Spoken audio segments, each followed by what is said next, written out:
Hello বন্ধুরা, explain 24 hour চ্যানেলের পক্ষ থেকে সবাইকে স্বাগতম। আজকে আমি চাইনিজ একটি ড্রামা নিয়ে এক্সপ্লেইন করব। আর এই ড্রামাটিতে আমরা দেখতে পারবো চায়না দেশের সবথেকে বড় কর্পোরেট কোম্পানির সিইও কিভাবে একটি সাধারণ কিউট বডিগার্ড মেয়ের প্রেমে পড়ে।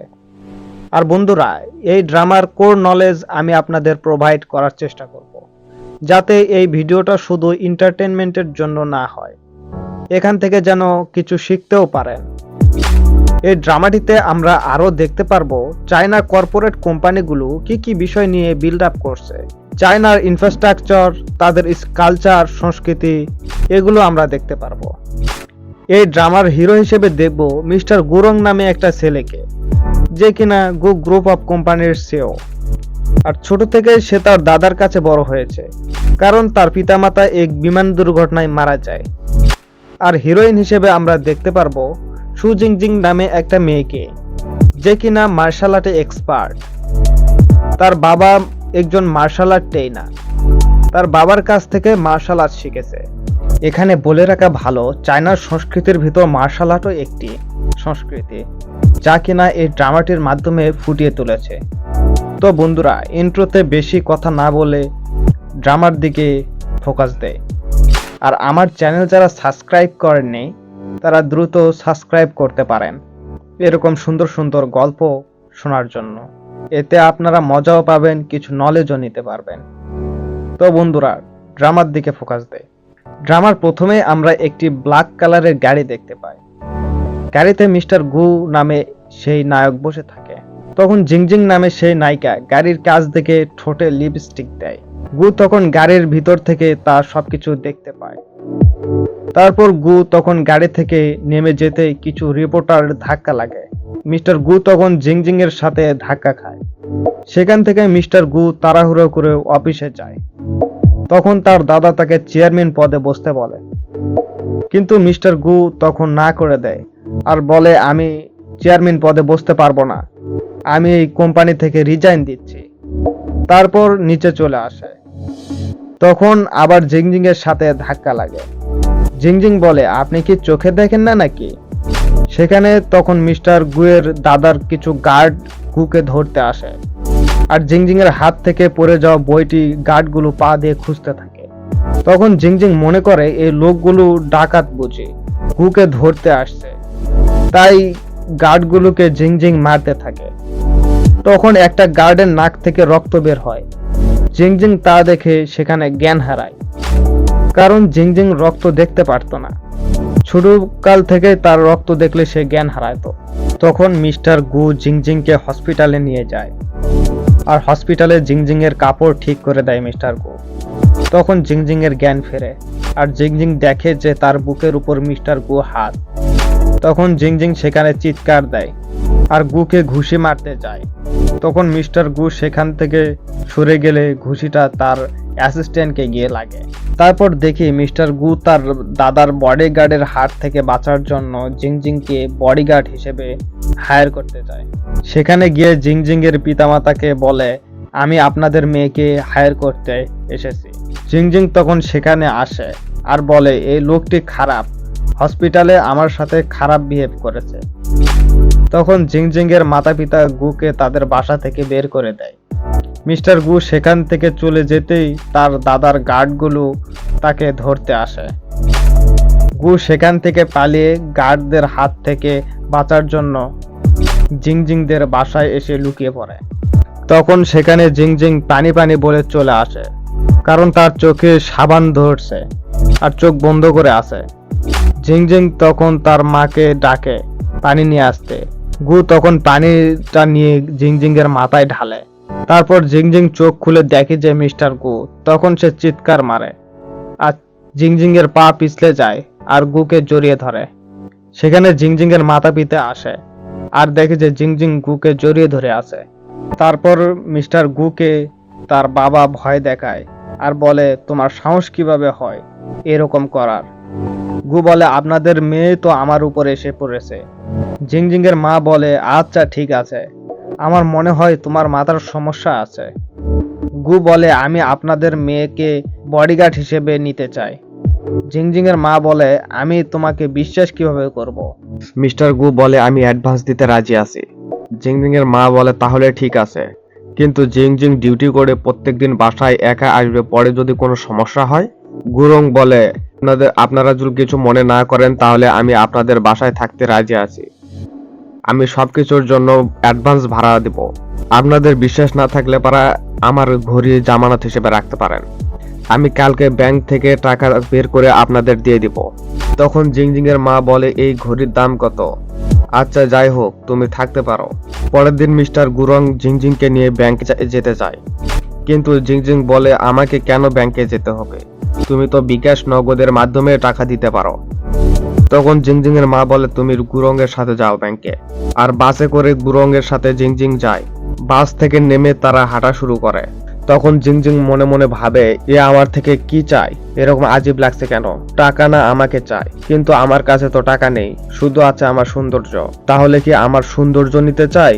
খারাপ লোক তো এ। তখন ব্যাগ থেকে ব্যাম্বো বা লাঠি দিয়ে মারতে যায় পিছন দিক থেকে। তখন গুরং বলে, ব্যাংক খুঁজে পেয়েছি। আর জিংজিংকে ব্যাংকে গিয়ে টাকা তুলতে বলে। জিংজিং ব্যাংকে গিয়ে দেখে যে অ্যাকাউন্টে অনেক টাকা। জিংজিং অবাক হয়ে তাকিয়ে থাকে আর ভাবে যে এত টাকা কোথা থেকে আসলো? চুরি ছাড়া তো এত টাকা থাকার কথা না। তখন জিংজিং ভাবে যে এই লোকটা বুঝি খারাপ, একে পুলিশে ধরিয়ে দেব। আর জিংজিং গুরঙ্গের কাছে যায় এবং গুরংকে মাথায় আঘাত করে, আর গুরঙ্গের মাথায় রক্ত বের হয়। তখন জিংজিং রক্ত দেখে জ্ঞান হারায় আর জিংজিংকে কোলে নিয়ে বাসায় আসে। এদিকে মিস্টার গুরঙ্গের সাথে মিস বাই দেখা করতে আসে। মিস বাই হলো গু গ্রুপ অফ কোম্পানির এমপ্লয়। আর মিস বাই গুরংকে পছন্দ করে আর গুরংকে কোম্পানিতে যেতে বলে। তখন জিংজিং তার পিতামাতাকে বলে, এই ছেলে ভালো না, চোর। তাছাড়া তার কাছে এত টাকা কোথা থেকে এলো? তখন জিংজিং এর মাতা পিতা লাঠি দিয়ে গুরংকে মারতে যায়। তারপর দরজার সামনে গিয়ে শুনতে পারে যে মিস বাই বলছে যে গুরং গু গ্রুপ অফ কোম্পানির সিইও। তখন তারা অবাক হয়ে যায় আর মুচকি হেসে ওখান থেকে চলে যায়। তারপর আমরা দেখি যে মিস্টার গু আর জিংজিং টেবিলে বসে খাবার খাচ্ছে। তখন জিংজিং এর সিনিয়র আসে, হ্যানরেন। তারা একসাথে কলেজে পড়তো। তখন সিনিয়র জিংজিং এর 1 বছরের বড় ছিল। জিংজিং সিনিয়রকে মনে মনে অনেক পছন্দ করত। তখন হ্যানরেন বলে, জিংজিং, আমি তোমার জন্য আমার নিজের লেখা বই নিয়ে এসেছি। জিংজিং তো অনেক খুশি হয়। তারপর সিনিয়র যাওয়ার পর মিস্টার গুরং জিংজিংকে বলে, আচ্ছা তুমি কি তোমার সিনিয়রকে পছন্দ করো নাকি? জিংজিং বলে, তাতে তোমার কি? গুরং বলে, আমার মনে হয় না যে তোমার সিনিয়র তোমাকে পছন্দ করে। তার ভিতর তোমার জন্য কোনো ফিলিংস দেখলাম না। জিংজিং বলে, তুমি বেশি জানো নাকি? আর পরের দিন গুরং গাড়ি নিয়ে ওয়েট করে জিংজিং এর জন্য। তারপর জিংজিং আসলে বলে, চলো আজকে মার্কেটে যাব। জিংজিং বলে, তাহলে আমি যে মার্কেট থেকে কাপড় কিনি সেখানে যাব। আর তারা সেই মার্কেটে যায়। তখন গুরং বলে, তুমি এই মার্কেট থেকে কাপড় কেনো? এখানে তো অনেক মানুষ। জিংজিং বলে, তোমার দাদার গার্ড থেকে বাঁচার জন্য কম দামে কাপড় পরতে হবে। তখন মার্কেট স্টাফ বলে, আপনার বিএফের গায়ে তো সস্তা কাপড় ও ব্র্যান্ডেড কাপড় লাগছে। জিংজিং বলে, তা তো লাগছে, কিন্তু ইনি আমার বয়ফ্রেন্ড না, আমার বস। গুরং বলে, তুমিও কাপড় কিনে নাও, আজ একটা আর্ট কালচারাল এক্সিবিশন পার্টিতে যাব। তারপর তারা পার্টিতে যায় আর এক্সিবিশন পার্টিতে আর্টের কারুকার্য নিলামে তুলে বিক্রি করে দেয়। আর সেগুলোর 75% টাকা একটা অনাথ আশ্রমে ডোনেট করে। সেখানে জিংজিং একটা মাটির মূর্তি দেখে বলে, এটা কোনো কারুকার্য হলো নাকি? আমি তো মাটি দিয়ে বানাতে পারবো, এখানে কোনো ইউনিক জিনিস দেখছি না। তখন গুরং বলে, তুমি বুঝবে না, এটা কেন অমূল্য। তখনই জিংজিংকে পিছন দিক থেকে কেউ জানে একজন ধাক্কা দেয় আর জিংজিং মূর্তির উপর গিয়ে পড়ে এবং মূর্তিটি সেখান ভেঙে যায়। তখন সেখানকার কর্তৃপক্ষ আসে, বলে যে ম্যাম, আপনি যেহেতু মূর্তিটি ভেঙে ফেলেছেন, আপনাকে 3 লক্ষ টাকা জরিমানা দিতে হবে, তা না হলে আমরা থানায় মামলা করব। তখন গুরং বলে, তার দরকার নেই, আমি দিয়ে দিচ্ছি। তারপর টাকা দিয়ে তারা বাইরে আসে আর আউটসাইড টি স্টলে এসে বসে। গুরং বলে, আমি যে তোমাকে এতগুলো টাকা দিলাম, বিনিময়ে তুমি আমার সাথে আরো 5 বছর বডিগার্ডের চাকরি করতে হবে। জিংজিং বলে, আচ্ছা ঠিক আছে, কিন্তু গুরং বলে, এভাবে হবে না, তুমি যদি পরে পোল্টি মারো তাহলে আমার কি হবে? আমার 3 লক্ষ টাকা পানিতে চলে যাবে। তাই আমি ভিডিও করছি, তুমি বলো যে আমি এই টাকা জরিমানার জন্য আরো 5 বছর তোমার বডিগার্ড হিসেবে থাকবো। তখন জিংজিং বলে, আমি জানতাম না যে তুমি এত খারাপ, আমাকে বিশ্বাস করো না। আর গু বলে যে ভিডিও করে এখানে প্রমাণ হিসেবে রেখে দেই। তারপর তারা বাসায় আসে আর জিংজিংকে সেই ভিডিওর মানুষকে দেখানোর ভয়ে দেখিয়ে অনেকগুলো কাজ করিয়ে নেয়। জিংজিংকে বলে আমার 50 ডিগ্রি গরম পানি নিয়ে আসো। জিংজিং পানি নিয়ে আসলে গু বলে এটা বেশি গরম, আমি 50 ডিগ্রি চাইছি। তারপর জিংজিং থার্মোমিটার দিয়ে পানি মেপে নিয়ে আসে আর বলে যে আমি থার্মোমিটার দিয়ে পানি মেপে নিয়ে আসছি। গুরং বলে থার্মোমিটার দিয়ে পানি মেপে নিয়ে আসলে সেটা কি আর খাওয়ার উপযুক্ত হয় নাকি? তারপর তাকে দিয়ে রুম ঝাড়ু দিয়ে নেয়। একটু পর রুমে আশলা মারতে দেয়। রান্না থেকে শুরু করে গায়ের কাপড় সবগুলো ধুয়ে নেয়। এভাবে তাকে প্রত্যেকদিন বিরক্ত করতে থাকে। তখন জিংজিং তার বান্ধবী আইমির কাছে যায় আর বলে গুরং আমাকে দিয়ে সব রকমের কাজ করায়, আমার ফ্যামিলিও কিছু বলে না। আমার ফ্যামিলিকে নিজের হাতে নিয়ে আমার ভিডিও বানিয়ে প্রতিদিন আমাকে নির্যাতন করে আর সেখানে কান্না শুরু করে দেয়। তখন তার বান্ধবী বলে এগুলো তোমার সাথে আমি পরে কথা বলবো, তুমি বাসায় যাও। তারপর জিংজিং গুরুংয়ের টাকা ফেরত দেওয়ার জন্য মার কাছ থেকে একটা আইডিয়া খোঁজে। তার মাকে বলে, আচ্ছা মা, তোমাদের পার্লারে আমি যদি কাউকে নিয়ে যাই তাহলে আমি কি সেখান থেকে ডিসকাউন্ট পাবো? জিংজিং এর মা বলে, হ্যাঁ পাবে তো, যত দামি সার্ভিস হবে তত তুমি বেশি ডিসকাউন্ট পাবে। তখন জিংজিং গুরুংয়ের কাছে যায় আর বলে তুমি দিন দিন অনেক রোগা হচ্ছ, তোমার চোখের নিচে অনেক কালো হয়েছে, তোমার চেহারাও ফ্যাকাশে লাগছে, তোমার ফেসিয়াল করার দরকার। গু বলে তাই নাকি, আমার গাল এগুলো তো ঠিকই আছে। জিংজিং বলে কিছু ঠিক নাই বলে গুকে তার মায়ের পার্লারে নিয়ে যায় যেখানে তার মা কাজ করে। সেখানে নিয়ে গিয়ে ফেসিয়াল করায়। ফেসিয়াল করাতে গু চিৎকার দেয়, বলে জি এত লাগছে কেন, আমি ফেসিয়াল করাবো না। জিংজিং বলে তুমি প্রেগনেন্ট মহিলাদের মতো চিৎকার করছো কেন, আর তোমার হোমোফোবিয়া রোগ আছে না, যদি না করাও পরে এ রোগ ভালো হবে না, আর তোমাকে যদি অন্য কেউ টাচ করে তাহলে অন্য কিছু হবে, তখন আমি কিছু করতে পারবো না। গু বলে আচ্ছা তাহলে ঠিক আছে, আচ্ছা এগুলো করতে কত টাকা লাগবে?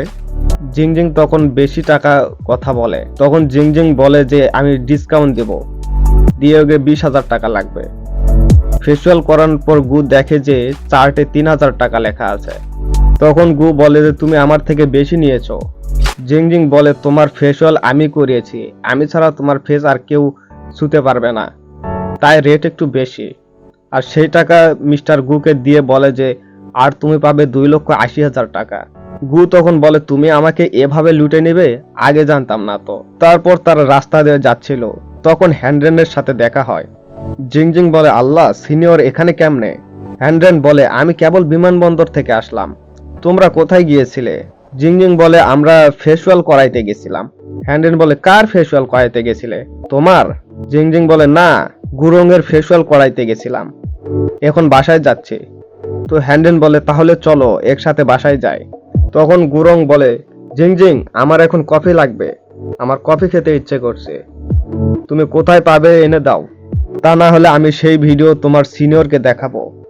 আর বিয়ের আগে যদি তোমার সিনিয়র দেখে যে তোমার ঋণ আছে 2 লক্ষ টাকা, তাহলে তো সে তোমাকে বিয়ে করবে না, বিয়ের আগে সে পালাবে। তখন জিংজিং বিরক্ত হয়ে যায় আর বলে যে আচ্ছা সিনিয়র তুমি যাও, আমি কফি নিয়ে আসি। আর জিংজিং কফি নিয়ে আসে গুরুংয়ের জন্য। তারপর তারা বাসায় আসে আর জিংজিং কফি নিয়ে এসে মিস্টার গুকে দেয় আর বলে আমার আজকের দিন ছুটি লাগবে, আমি সিনিয়রের সাথে ঘুরতে যাব, আমাদের পুরনো স্মৃতিগুলো তাজা করব। তখন গুরং বলে আজকে কোনো ছুটি হবে না, আমার মুড আজকে খারাপ। হ্যান্ডেন বলে তাহলে তুমি আমাদের সাথে যেতে পারো। গুরং বলে তাহলে ঠিক আছে, চলো ঘুরতে যাই। তখন জিংজিং এর মন একটু খারাপ হয়, কারণ জিংজিং তার সিনিয়রের সাথে একটু একা ঘুরতে চাচ্ছিল। আর তারা বাইরে ঘুরতে যায় আর যেতে রাস্তার সাইডে একটা কফির দোকানে গিয়ে জিংজিং বলে সিনিয়র মিল্ক টেক নেবেন? তখন হ্যান্ডেন বলে হ্যাঁ নিয়ে আসো। জিংজিং টি নিয়ে আসে আর গুরং জিংজিং এর হাত থেকে টি নিয়ে নেয় আর বলে যে আমার টি খেতে ইচ্ছে করছে, মিল্ক খেলে নাকি মুড ভালো হয়। তারপর জিংজিং সিনিয়রের সাথে পিক তুলতে যায়। আর গুরংকে বলে তুমি আমাদের একসাথে একটা ফটো তুলে দাও। তখন গুরঙ্গের হাতে ফোন দিয়ে বলে তুমি আমাদের ফটো তোলো। গুরং তখন তাদের পায়ের ফটো তুলে নেয়। জিংজিং বলে তুমি এটা কিসের ফটো তুলেছ? গুরং বলে আমার মুড ভালো না থাকলে আমি ভালো ফটো তুলতে পারি না। সেখান থেকে তারা পিকনিক স্পটে যায়, আর সেখানে গুরঙ্গের দাদার লোক গুরংকে দেখে ফেলে আর গুরংকে ধরতে আসে। তখন জিংজিং মিস্টার গুরংকে সাইকেলে করে নিয়ে পালাতে থাকে, আর গার্ড পিছন দিক থেকে তাদের পিছু পিছু দৌড়াতে থাকে। কিছু দূর যেতে তারা সাইকেল রেখে পায়ে হেঁটে দৌড়াতে শুরু করে। তারপর সেই গার্ড মিস্টার গুকে ধরে ফেলে, আর জিংজিং তখন গার্ডকে মারতে থাকে। গার্ডের হাত ভেঙে তারা ওখান থেকে পালায়। এরপর তারা বাড়িতে আসার সময় রাত হয়, আর একটা হোটেলে তারা থাকতে যায়। সেখানে গিয়ে দেখে যে হোটেলের মাত্র 2টি রুম ফাঁকা আছে। তখন গুরং হ্যান্ডরেনের রুমে যায়, গিয়ে দেখে যে হ্যান্ডরেন শুয়ে আছে। তারপর গুরং বলে তুমি এখানে থাকো, আমি এই রুমে থাকতে পারবো না। আর গুরং জিংজিং এর রুমে যায়। তখন জিংজিং বলে আমি তোমার সাথে এক রুমে থাকতে পারবো না। তখন গুরং বলে এটা কিসের গন্ধ পাচ্ছি আমি। তখন জিংজিং দেখে যে তার সিনিয়রের কোট ইস্ত্রি মেশিনে পুড়ে যাচ্ছে। জিংজিং বলে তোমার জন্য এগুলো হয়েছে, তোমাকে আমাদের সাথে আনাই ঠিক হয়নি। এখন এই কোট কেমনে কিনে দেব বলে রাগ করে চলে যায়। রাতে গুরং জিংজিংকে কল দেয়, কিন্তু তার ফোন বন্ধ দেখায়। তারপর হোটেলে লবিতে গিয়ে দেখে যে জিংজিং ওখানে সোফাতে ঘুমাচ্ছে। তখন গুরং নিজের গায়ের কাপড় জিংজিং এর গায়ে পরিয়ে দেয় আর নিজের সোফাতে গিয়ে বসে। তখনই স্টাফ আসে আর গুরংকে বলে যে স্যার কোট ঠিক করা হয়ে গেছে। একটু পর জিংজিং এর ঘুম ভাঙে আর দেখে যে তার গায়ে মিস্টার গুয়ের কোট। দেখে যে মিস্টার গু ওখানে বসে আছে। তখন মিস্টার গু বলে এই নাও তোমার কোট ঠিক হয়ে গেছে। পরের দিন জিংজিং তার সিনিয়রকে মনের কথা বলার জন্য একটা নির্জন দ্বীপে যায়। সেখানে তার সিনিয়রকে সারপ্রাইজ দিতে চায়, তাই সেখানে তারা বেলুন ফুলিয়ে অনেকগুলো ফটো রশি দিয়ে বেঁধে রাখে, যেগুলো তারা 10 বছর আগে তুলেছিল। তারপর মোমবাতি এগুলো সাজায়। বাতি গাছে লাগাতে মৌমাছির চাকে ঠোকা লাগে, আর মৌমাছি তাদের পিছা করে। তখন মিস্টার গুরং জিংজিংকে তাঁবুতে নিয়ে যায়। সেখানে গিয়ে জিংজিং বলে দেখো তো বাইরে মৌমাছি আছে নাকি। তখন গুরং বাইরে দেখে মৌমাছি এইদিকে আসছে তাঁবুর দিকে। তখন তাঁবু তাড়াতাড়ি বন্ধ করতেই জিংজিংকে মিস্টার গু কিস করে। জিংজিং ধাক্কা দিয়ে মিস্টার গুরংকে সরিয়ে দেয়। তারপর ঘড়ি দেখে যে সন্ধ্যা বাজে, কিন্তু তার সিনিয়র এখনো আসে না। বন্ধুরা, এই ড্রামাটি অনেক বড়, তাই পার্ট আকারে দেব। 4টা পার্টে এই ড্রামাটি শেষ করব ইনশাল্লাহ। আপনারা সবাই আমার পাশে থাকবেন। ধন্যবাদ।